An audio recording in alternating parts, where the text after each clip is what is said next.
Tidak diam gitu, betul-betul bertarung nih kita. Apakah kita menjadi manusia yang beriman kepada Allah, yang beribadah kepada Allah, atau justru menentang Allah, tidak taat kepada Allah? Hanya ada dua manusia di dunia.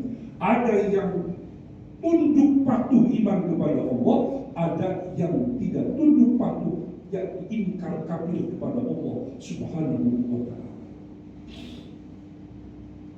Tapi sekali lagi, jadi kita perlu tahu tujuan hidup kita di dunia ini oleh Allah adalah untuk diuji oleh Allah Subhanahu wa ta'ala. Ini kita di sekolah, dari SD, dari TK, dari sampai ke sanawiyah, ke aliyah, ke SMP, SMA, sampai perguruan tinggi, itu ada kalimat di depan, harap tenang, ada ujian. Begitu ya. Ini kita di sekolah ada ujian itu kita. Diuji kalau ingin naik tingkat, naik kelas. Kalau ingin keluar dari level rendah, ingin ke tingkat yang pertama, menengah terus atas terus perguruan tinggi, diuji kita. Iya kan? Lulus SD diuji, bahkan ujiannya setiap tiga bulan itu di SD sekarang, di SMP sana.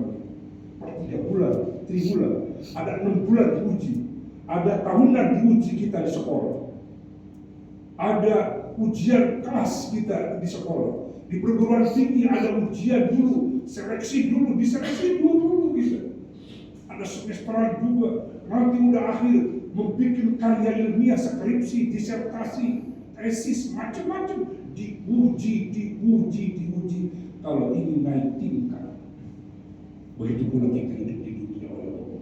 Kenapa kita diuji oleh Allah? Diuji oleh Allah. Mana di antara kalian yang paling bagus iman Islamnya?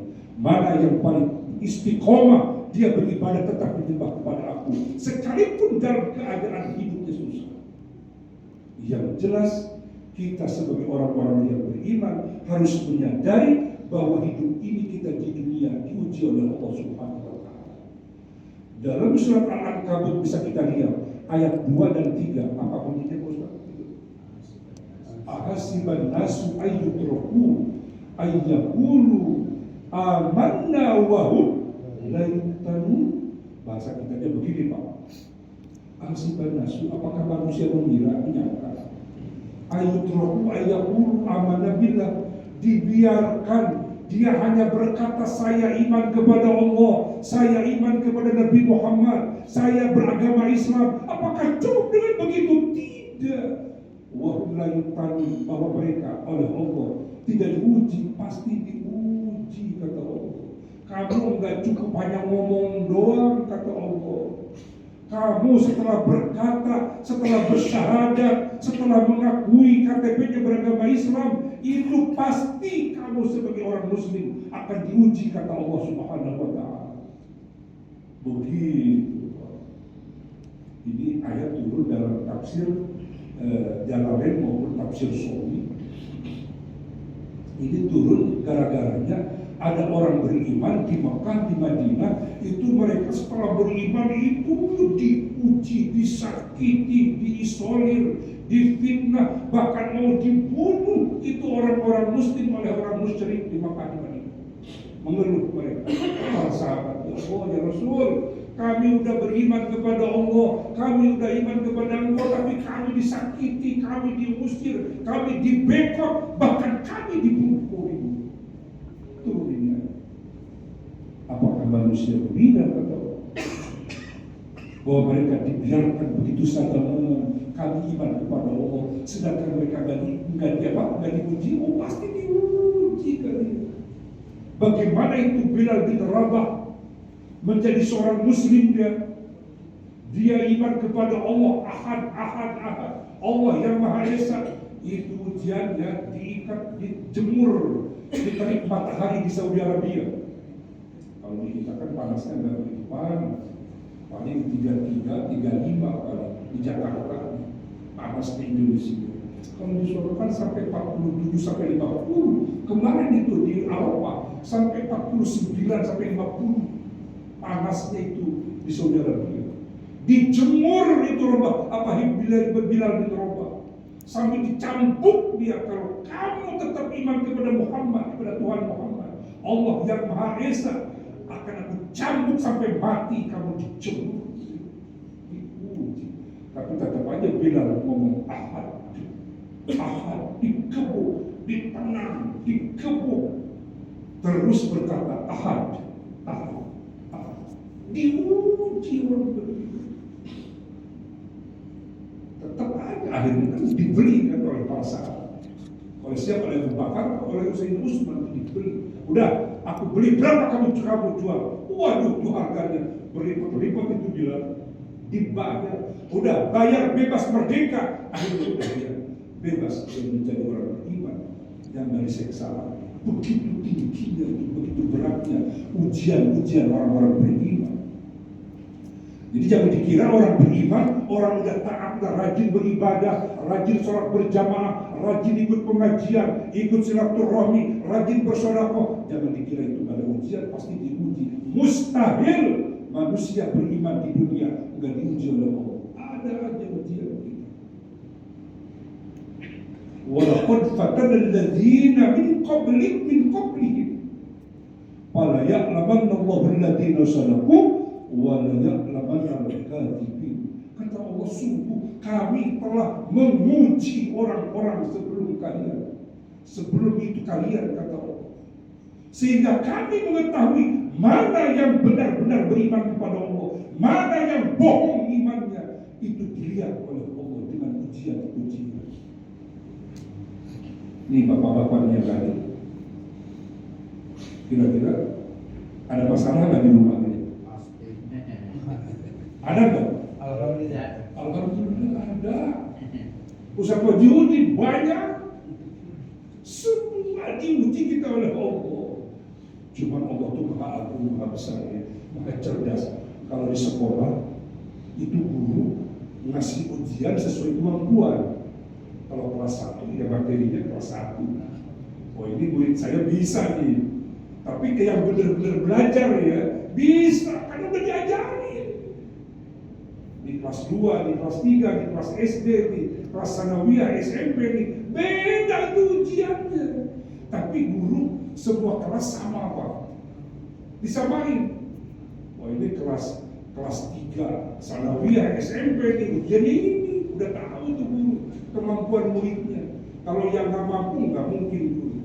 Yang mampu dia udah dipelajari, yang udah diberikan itu materi, diberikan ujian terus. Itu guru, itu manusia. Tapi kalau Allah memberikan ujian kepada kita manusia, berbeda-beda, cerdas Allah. Coba dalam keluarga, suami dan istri ya. Ini bapak-bapak punya istri kan? Ada yang muda ada. Itu suami ujiannya beda, benar kan? Istri ujiannya beda, anak ujiannya beda, cucu ujiannya beda, menantu ujiannya beda, beda dalam sekeluarga, apalagi dalam satu RT. Berbagai macam ujian diuji kita berbeda-beda. Cerdas Allah memberikan ujian, tapi ingat Allah memberikan ujian sesuai dengan kemampuan hamba. Masya Allah, Allahu Akbar. Allah berfirman di dalam surah Al-Baqarah ayat 155, 155 Al-Baqarah, apa bunyinya? وَلَنَبْلُوَنَّكُمْ بِشَيْءٍ مِنَ الْخَوْفِ وَالْجُوعِ وَنَقْصٍ مِنَ الْأَمْوَالِ وَالْأَنْفُسِ وَالثَّمَرَاتِ وَبَشِّرِ الصَّابِرِينَ. Tuh, kalau Pak Ustadz sampaikan ini kepada orang-orang beriman, jangan kaget nih kita, jangan stres nih kita, ya. Banyak ujian ini, ujian itu, berbeda-beda kita ujian kita ini. Nih jamaah ini ada berapa nih jamaah kita? Ada 50, beda-beda setiap individu, setiap orang beda-beda ujiannya. Iya kan? Masya Allah, Allah cerdas memberikan ujian kepada kita. Tapi Allah memberikan ujian sesuai kemampuan, seperti guru kepada muridnya. Begitu, Pak. Tuh dalam Al-Quran tuh, وَلَنَبْلُوَنَّكُمْ بِشَيْءٍ مِنَ الْخَوْفِ dan sungguh pasti kami menguji kalian dengan berbagai macam ujian. Allah Akbar. Masya Allah. Allah berfirman, bersumpah, sungguh pasti. Kalimatnya meyakinkan. Kalian akan kami uji dengan berbagai macam ujian yang berbeda-beda. Ustaz, ada ujian ya? Ada kesulitan pasti. Aduh, ini gimana kita katanya? Iya, kan diuji oleh Allah. Nah, ujian ini beraneka ragam, bermacam-macam itu ujian dari Allah Subhanahu wa Ta'ala kepada kita. Minal khawf, rasa takut. Ada nggak rasa takut, Pak? Ada, setiap manusia takut ini, takut itu. Seorang presiden ada rasa takut nggak? Menteri ada rasa takut nggak? Udah berhenti jadi presiden, ada rasa takut nggak? Kan uangnya ribuan triliun hasil korupsi. Biar dia uangnya ribuan triliun, puluhan triliun, tetap rasa takut ada itu dia. Biar uangnya banyak, udah nggak jadi presiden dia. Mungkin menteri, mungkin gubernur, orang kaya raya, konglomerat ya, yang punya uang ada yang 10 triliun itu. Dia ada rasa takut nggak dia? Takut apa, Pak Wawan? Takut apa dia? Miskin. Kita ke polisi. Kalau koruptor takut apa dia? Takut ketahuan, takut diusut oleh polisi, oleh KPK. Semua ada rasa takut itu diuji oleh Allah kita. Wajib, apa itu? Lapar, kekurangan, nggak punya uang kita, nggak punya sembako. Diuji kita oleh Allah. Wa naqsi minal amwal, kekurangan harta. Banyak yang di PHK sekarang, Pak. Banyak orang nggak bisa bayar pajak ini. Makanya di Jawa Barat, di Banten itu dibebaskan pajak-pajak yang nggak terbayar. Bagus itu, tapi di DKI belum, di kita nunggu. Usul mobil belum dibayar pajaknya kita. Iya. Karena dalam kesulitan ini kita. Allahu Akbar ya. Kekurangan harta, nggak bisa bayar pajak kita. Cuma negara kita ini keterlaluan, memang ini negara kita. Keterlaluannya apa? Saya dengar di Metro TV. Jadi kata para ahli, itu di Malaysia mobil seukuran Avanza itu pajak setahun cuma 1 juta. Tapi kita di Indonesia sampai 45 juta. Keterlaluan. Berat gitu. BBM aja itu di kita 13.000, 12.500, itu di Malaysia separuhnya Pak, 6.000. Dengan harga, dengan kualitas yang sama. Keterlaluan memang negara kita ini. Para pejabatnya keterlaluan memang kita. Di apa ya, kita dihisap gitu. Udah itu dikorupsi lagi keuntungannya. Iya. Diuji oleh Allah kita, ini orang beriman kita. Punya pemimpin yang gak adil nih kita, terang aja. Wa naqsi minal amwal, terus wal anfus jiwa ditinggal oleh keluarga benda. Mungkin sakit nggak sembuh-sembuh. Ada nggak yang sakit keluarga kita nggak sembuh-sembuh, Pak? Allah, istri saya sendiri kanker, Pak, istri saya, Pak. Stadium 4 tuh istri saya. Udah 6 tahun hidup. Kanker payudara, udah tulang belakang kena kanker, Pak, kropos, Pak. Sampai dioperasi pakai besi itu tulang belakang istri saya. Diuji semua oleh Allah. Ditinggal istri, ditinggal suami, ditinggal anak, ditinggal orang yang kita cintai. Wasamarot, buah-buahan, diuji dengan buah-buahan. Para petani kebanjiran, para petani kekeringan, para petani terbakar, para pengusaha. Macam-macam ujian dari Allah. Beda-beda itu kita diuji oleh Allah. Jadi Mr. Wawan jangan stres sendirian. Semua diuji kita oleh Allah. Iya kan? Tapi kata Allah begini, wa basyirus sabirin, sampaikan kabar berita gembira kepada orang-orang yang sabar. Menghadapi ujian ini, satu dari Allah solusinya apa? Bersabar. Tapi sabarnya, sabar mengharap ridho Allah. Sabarnya mengharap ridho Allah. Tetap dia sekalipun diberi ujian sulit ini, sakit ini, kekurangan ini, tetap dia sabar. Dan tetap dia beriman kepada Allah. Tetap dia beribadah kepada Allah. Tetap dia berdoa kepada Allah. Tetap dia husnuzon, berbuat berbaik sangka kepada Allah Subhanahu Subhanahu wa Ta'ala. Kenapa? Karena di balik musibah, di balik kesulitan ada banyak hikmah pada orang-orang beriman. Saya tanya bapak-bapak, kenapa itu anak-anak di sekolah nggak lulus? Apa sebabnya anak-anak sekolah di sekolah nggak lulus dalam ujian? Apa sebabnya kira-kira? Males. Yang kedua, tidak siap, dia belajar, nggak sungguh-sungguh dia belajar. Apalagi tidak berdoa. tidak berdoa.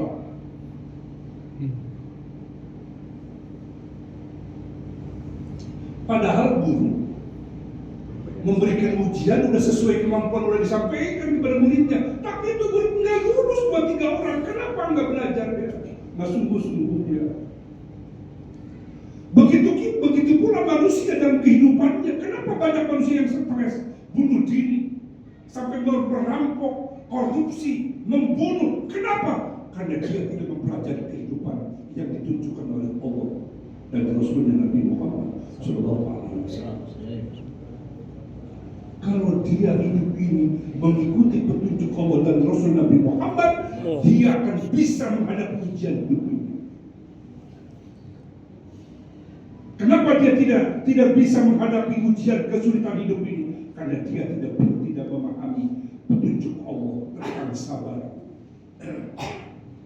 tidak memahami tentang tujuan hidupnya, tidak memahami, tidak mau dia kumpul-kumpul ke majlis ilmu, ke majlis yang ada di masjid, yang ada di musola, yang di majlis ta'lim. Dia nggak mau mempelajari petunjuk Allah, padahal Allah Rasulnya udah bersabda, "Taraktu fikum amrayni." Aku tinggalkan 2 pusaka, kata Nabi. Terus intamasaktum bihima lan tadilu abada. Kalau kamu berpegang teguh kepada 2 petunjuk ini, kalian tidak akan tersesat, kata baginda Nabi Muhammad. Apa itu petunjuk Nabi Muhammad? Pusaka yang ditinggalkan Nabi Muhammad, kitab Allah wa sunnah Rasul. Kitab Allah Al-Quran dan sunnah Rasul Nabi Muhammad. Itulah petunjuk manusia bisa lulus ujian di dunia ini, bisa sampai ke surga, tetap di jalan yang lurus kalau ini berpegang teguh kepada pedoman ini. Banyak manusia kira-kira banyak yang nggak lulus dalam kehidupan ini. Banyak. Dia nggak tahu tujuan hidup, nggak tahu halal haram. Dia memperbanyak uang ribuan triliun, ribuan miliar. Banyak itu uangnya ditaruh di luar negeri, bahkan di bawah rumahnya, di bunkernya ditaruh itu uang. Dia nggak tahu tujuan hidup, dia nggak tahu halal haram, dia nggak mau belajar tentang agama. Akhirnya dia nggak lulus, mengambil menumpuk harta yang haram. Itu nggak lulus akhirnya hidup insya Allah. Maka para jamaah rahimakumullah, pertanyaan saya sekarang, ini jam berapa kita isya? Kita isya selesai jam 6 lewat 5 menit lagi berarti. Kira-kira pertanyaan saya, kenapa itu manusia bisa nggak lulus? Apa jawabannya? Dalam kehidupan nggak lulus, dia stres, dia bunuh diri, dia membunuh orang lain, merampok segala. Coba kita lihat di TV yang kita lihat, perampokan, pemerkosaan, pembunuhan, ya korupsi, itu yang kita lihat di televisi. Kenapa kebanyakan kita? Kira-kira banyak yang lulus di hidup, apa banyak yang nggak lulus nih? Banyak ini. Banyak yang nggak lulus, Pak. Kenapa nggak lulus? Nggak tahu petunjuk dari belajar, nggak mau paham tentang petunjuk Allah dan Rasulnya Nabi Muhammad SAW. Itu. Maka mari saya mendorong kepada saya sendiri, terutama kepada para jamaah ini, terus istiqomah bersama menghadapi kesulitan hidup itu, ujian dari Allah, hadapi dengan tenang. Kita ingat dulu waktu di SD, waktu di SMP Sanawiyah, harap tenang. Ada ujian. Kenapa ujian harus tenang? Ya kalau nggak tenang nggak bisa ngisi kita jawaban-jawaban, pertanyaan-pertanyaan.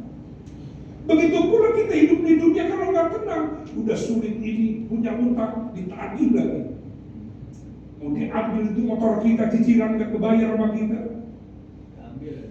Mas diambil lagi itu kan, macam-macam tuh ujian manusia.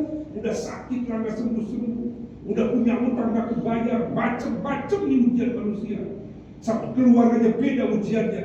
Nah, hadirin para jamaah rahimakumullah, kalau kita dihadapi ini berbagai kesulitan, dihadapi dengan sabar, dengan tenang, tetap dia beriman kepada Allah, tetap dia sabar, dia ikhlas, dia berdoa, dia berharap kepada Allah, husnuzon, baik sangka kepada Allah, Allah akan memberikan pertolongan kepada kita. Allah akan memberikan solusi kepada kita. Wa may yatawakkal 'ala Allah fa huwa hasbuh. Barang siapa yang bertawakal, yang menyerahkan dirinya, urusannya kepada Allah, Allah akan mencukupinya kata Allah. Allah akan menolong. Bapak-bapak, dengan jujur, kita semua punya masalah kita. Ada ujian kita ini, ada kesulitan, apa anak, apa cucu, apa istri, apa usaha kita, apa bisnis kita, apa saja, atau diri kita sakit. Mari tenang, hadapi dengan sabar, mengharap ridho Allah, berdoa, berharap kepada Allah. Insya Allah, may yattaqillah yaj'al lahu makhraja. Barang siapa yang bertakwa kepada Allah, Allah akan memberikan jalan keluar. Makhraja, alternatif bahasa Inggris. Allah akan memberikan alternatif. Ini nggak ada solusi, tapi solusi yang lain Allah berikan. Asal apa? Bertakwa kepada Allah, bertawakal kepada Allah. Apa bertawakal? Apa Pak Ustaz bertawakal itu apa? Coba apa bapak-bapak sering ya dengar ya? Bertawakal dong kepada Allah. Apa artinya itu? Menyerahkan semua urusan kepada Allah.